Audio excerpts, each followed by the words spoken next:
हिंदू कॅलेंडरप्रमाणे 9व्या म्हणजे मार्गशीर्ष महिन्यात देवी लक्ष्मी आणि भगवान विष्णूची पूजा करणं खूप शुभ मानलं जातं. या महिन्यातील प्रत्येक गुरुवारी उपवास केला जातो.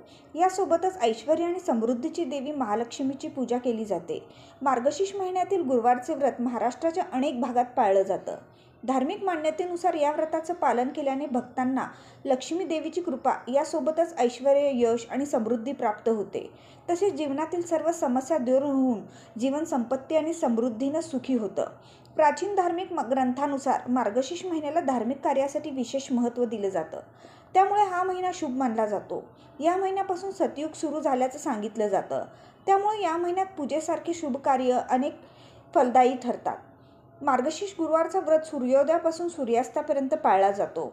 असे म्हणतात की मार्गशीर्ष गुरुवारी व्रत करून लक्ष्मी आणि भगवान विष्णूची पूजा केल्याने भक्तांना लक्ष्मी नारायणाची कृपा प्राप्त होते. देवी लक्ष्मीच्या कृपेने सुख, समृद्धी आणि ऐश्वर्य प्राप्त होते.